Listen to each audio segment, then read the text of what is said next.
Det så mye som sies om Midtøsten, at jeg bestemte meg for å reise ned hit for å oppleve det selv. Og Israel et sammensatt, mangfoldig og bemerkelsesverdig land. En smeltedigel mellom øst og vest. Her det kristne jøder og arabere som lever sammen i et demokrati som over 60 år gammelt. Dette skal bli veldig spennende.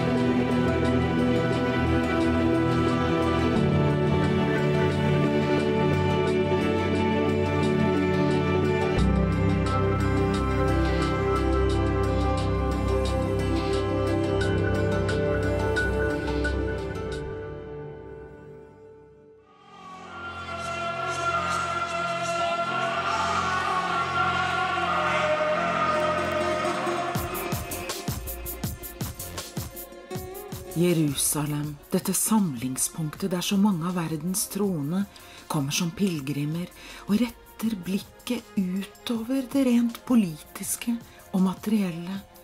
Verden et kaotisk sted for oss alle. Her møtes vi, uansett etnisk eller religiøs tilhørighet, i håp om et godt liv, om indre fred, både for oss selv og våre barn. I dag skal vi snakke med en kjent diplomat, som blant annet deltok i utarbeidelsen av Oslo Avtalen i 1993. Han tar imot oss på sitt kontor. You have worked in the foreign ministry and as a legal advisor in drafting agreements and peace treaties with countries such as Egypt, Jordan, Lebanon, and the Palestinians as well. And you were also participating in the Oslo agreements in 1993. What went so terribly wrong with the Oslo agreements? I think it was first and foremost a lack of will, of political will on the part of the Palestinian leadership, Yasser Arafat then, to follow through and fulfill all the various requirements that he took upon himself.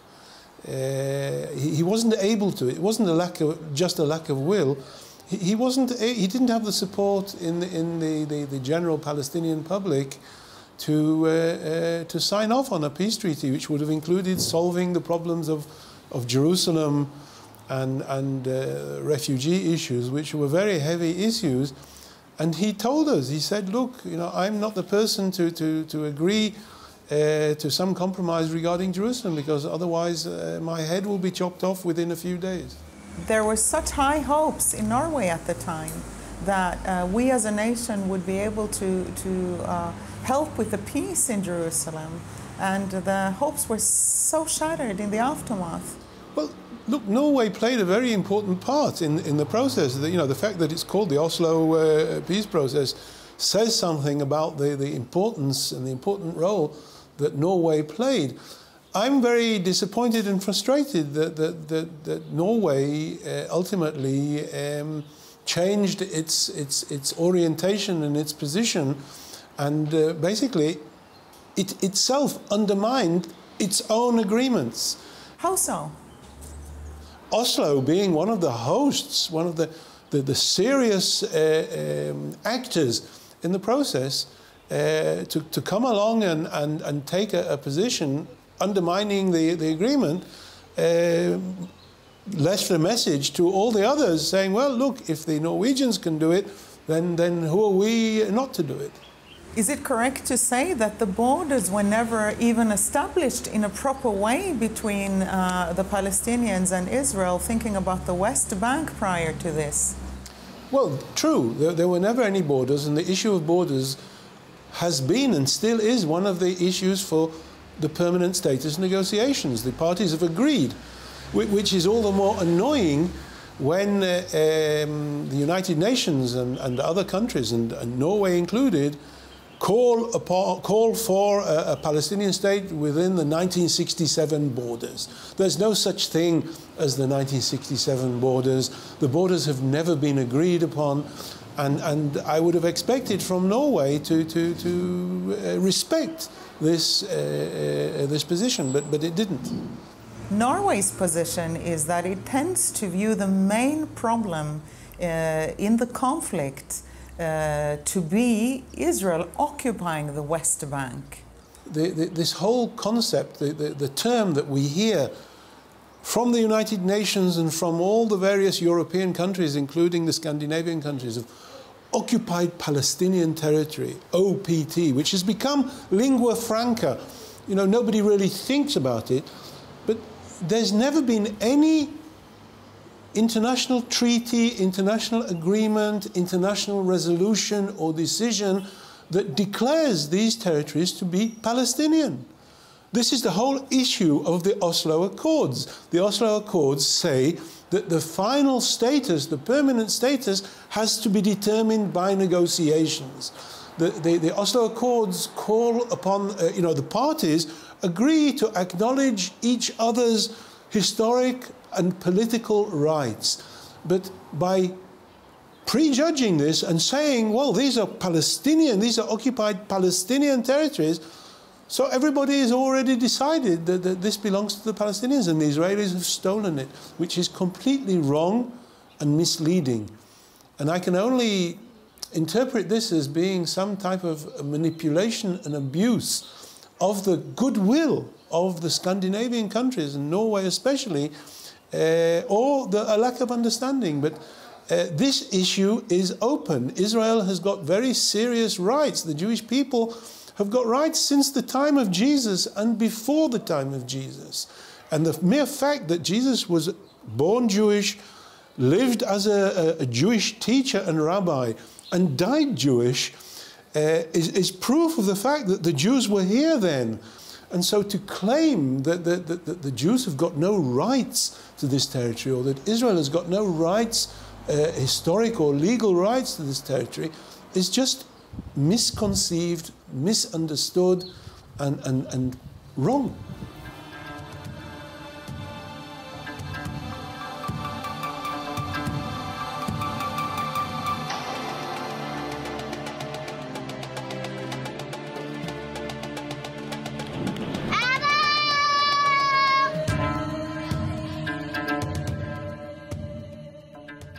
Tempelplassen, dette majestetiske stedet midt i Israels hovedstad, Jerusalem, er et religiøst så vel som et historisk sentrum. Mens unge soldater får undervisning om stedets betydning, beveger vi oss mot et av reisens arkeologiske høydepunkt. På baksiden av muren har jødene gjort utgravninger fra Herodes og Jesu tid, og dokumentert den historiske utviklingen. Vi skal se på spektakulære funn fra flere tusen år tilbake i tid.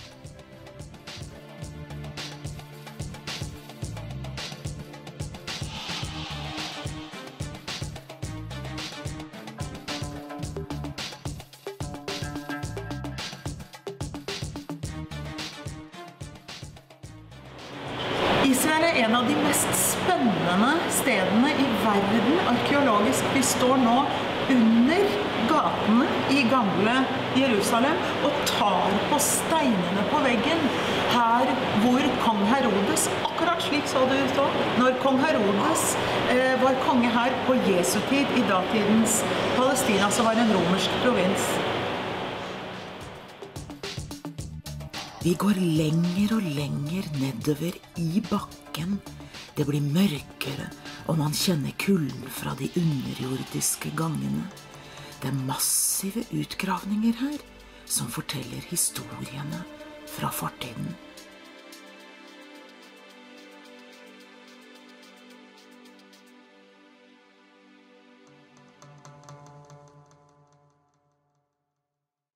today we're frustrated because we see even second and third generation Muslims, for example, that we assumed would be assimilated by now. They are the ones actually going to jihad and choosing some of this suicide culture. What is it with Islam that makes Muslims keep the value system? The question shouldn't be, what is it with Islam? Islam has never changed. Islam is the same that it always was 100, 200, 500 years ago. This whole philosophy of establishing the Islamic caliphate that existed in Spain, it existed in Europe, it existed throughout the world, they haven't changed. The problem is the naivety of you, of the Europeans, of the Western world. And it's a naivety that stems from the fact that you're liberal and you're nice and you're pleasant and you want and you think that this is the way of life that everybody wants. And this is in Europe, this is in London, this is in Sweden, this is in Norway, this is in Canada, this is in the United States. And you all assume that they prefer to live with your values, but it's incorrect. And this is the same everywhere, throughout the Western world, throughout Europe. You don't read about it in the United States. You don't hear about how many Muslims and how many fundamentalist Muslims there are in the United States, and I don't know why, but the number is growing. It's growing in Canada, and it's become huge in Europe. It is worrying to speak to scholars of Islam today, even on the left-wing side, because they say so openly that traditional Islam is not compatible with the freedoms of democracy and the liberal democracy. Would you agree with that? Absolutely, that's what I'm saying. Look, when I was ambassador to Canada, I was asked by many members of parliament, why don't you people just negotiate with Hamas? What's the problem? Everything can be negotiated.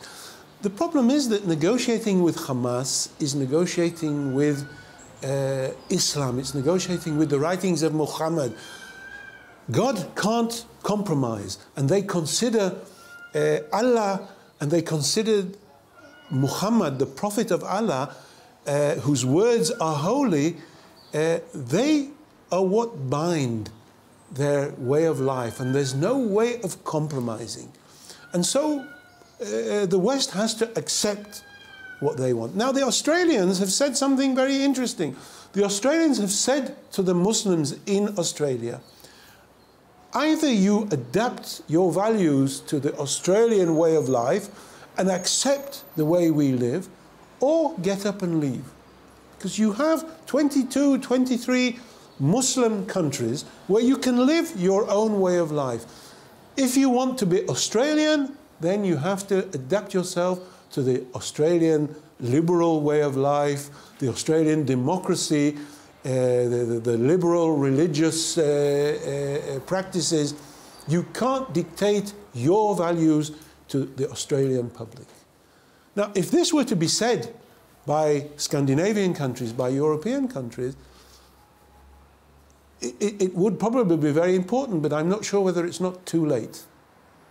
Certainly in Malmö and various other towns in Sweden, they wouldn't be able to say this anymore because they've more or less taken over the social scene. The same in the Netherlands as well.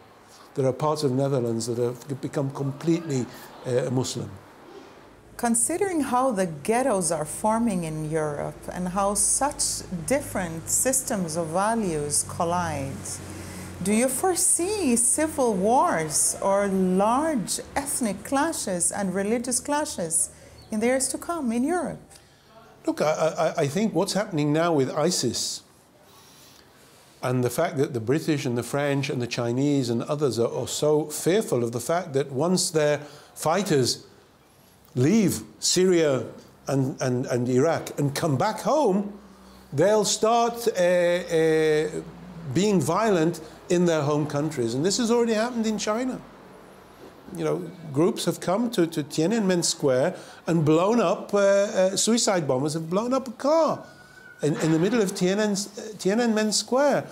And this has happened in Britain, and it's happening elsewhere in Europe. And this is what everybody fears. And I don't know whether it will amount to a civil war, but this is certainly the intention of ISIS. I have a map that I'll be very happy to show you that I pulled off the web, showing how ISIS plans to take over large sections of the world.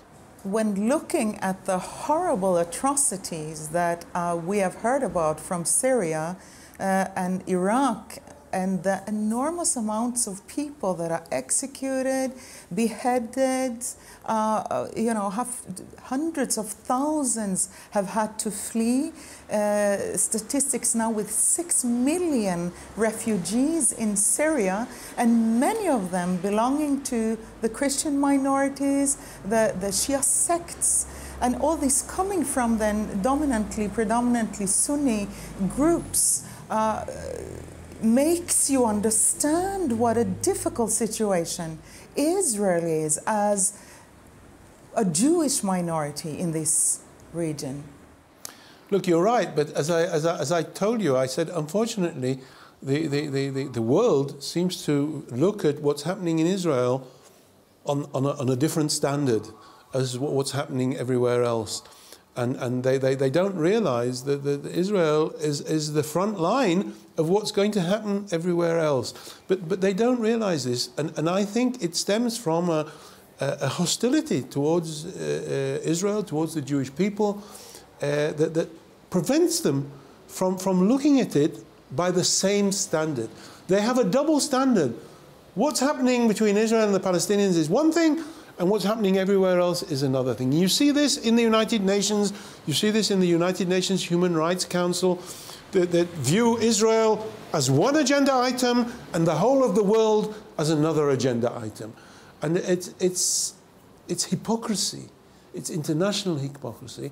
And tragically, it's based, in my opinion, both on economic interests, oil interests, but also on anti-Semitism. It's a traditional tendency, without even thinking, to blame the Jews for everything that's happening. And unfortunately, it's true, and I really believe this, that we're blamed for everything that's happening. And there are people who are blaming us for the Twin Towers of collapsing, and there are people that are blaming us for the rise of ISIS. And we even hear from the Secretary of State of the United States, Mr. Kerry, who connects the fact that ISIS has become a huge problem to the fact that the Israeli-Palestinian issue hasn't been settled. This is absurd. This is really absurd. How can he be allowed to say that? But he said it, and if he says it, then the Europeans will certainly accept it and go along with it.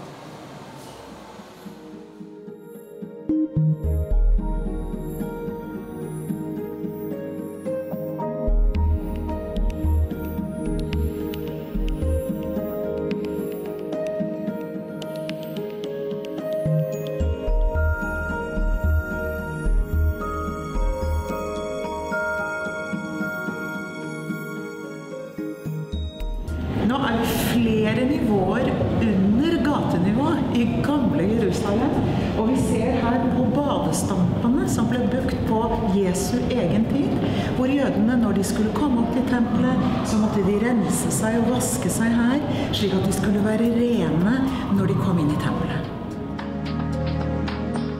Det ganske utrolig å tenke på at for 2000 år siden gikk Jesus og disiplene hans på de samme gatene som jeg nå går på. Historien blir så virkelighetsnær. De stenene vi tar på, tok han kanskje også på, her I den hellige byen, Jerusalem. Vi står nå og betrakter en del av klagemuren, og se på en av de steinene som kong Herodes satte på plass her. Og den er over 2000 år gammel, og den er så lang som helt bort til der hvor den mannen står, og veier rundt 600 tonn. Og dette minner oss om de gamle egypterne og deres kunster, om hvordan de var i stand til å lage pyramidene, og helt utrolige mesterverk arkitektonisk.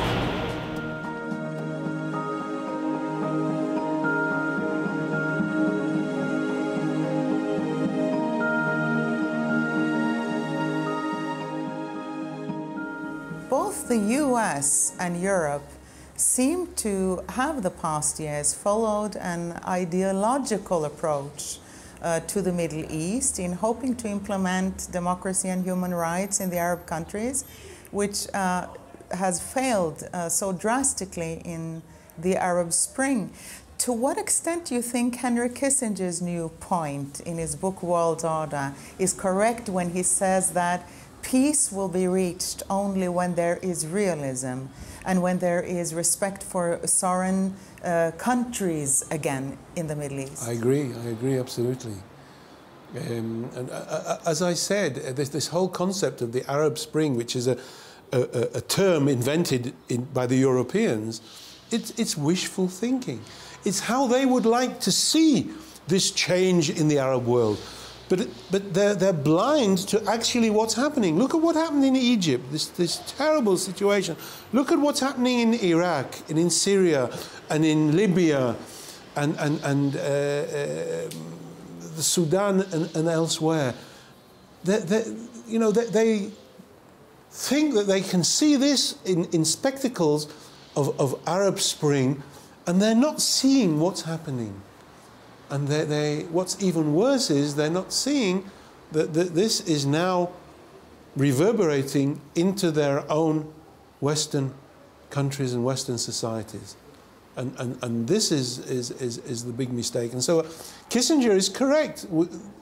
They have to become realistic. They have to accept that Iraq is not built to have a democratic regime. It prefers to have some type of dictatorial regime. The same with Libya, the same with Egypt. And look, Egypt has taken full circle.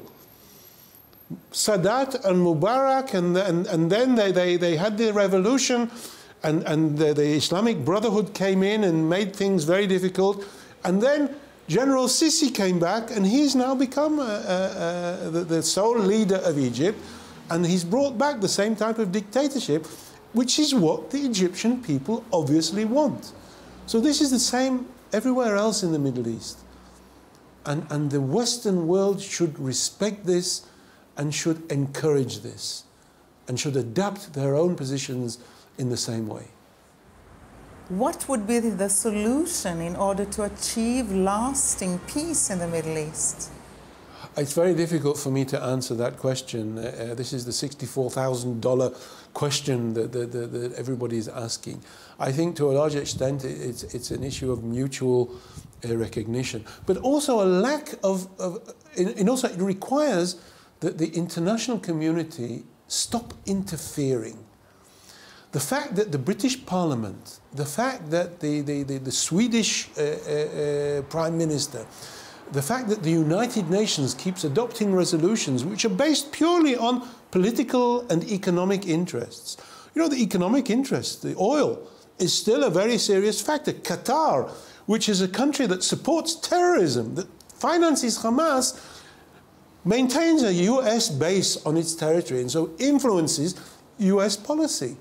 And it influences European policy. And now they want the Olympic Games or the World Cup in Qatar. And this is all based on their own oil finances that push the opinions of Western countries. This won't bring about peace. Peace has to come about as a result of the fact that the peoples living in the Middle East have to accept one another. Look, Israel is composed of Muslims and Jews and Christians, but the predominant part of the Muslim population live peacefully with Jews, with Israelis. We get on with each other, we respect each other, And those who aren't influenced by these external influences, whether from extreme fanatical religious movements or from the United Nations and the interference by the Western countries, otherwise, if we could manage our own affairs without them interfering, I think we'd probably reach a peaceful solution, mutual acknowledgement of our rights, mutual recognition of how we want to live together far more quickly than will happen. Because every time the UN comes with another resolution, which is a political resolution, it's not binding, it doesn't oblige anybody, but it expresses the opinion of the international community, they're interfering, they're prejudging a situation which has to be the result of a negotiation and not imposed by them. And the failure of colonialism, it's indicative of what's happened throughout history, that the international community has tried to impose its own values and solutions on the Middle East and on other countries, and they've failed time after time after time. And now they're failing again. The only difference is now, with ISIS, they're going to face a huge problem on their own soil.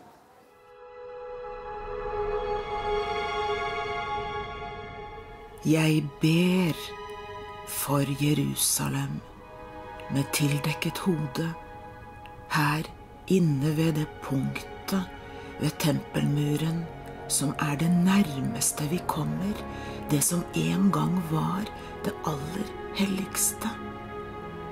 Gud stor, og her i stillheten stilner alt i meg, i beundring og ærefrykt for skaperen og alt som han står for. Jeg ber, gi oss fred mellom folkeslagene og fred i Jerusalem igjen. La oss elske hverandre slik du elsket oss.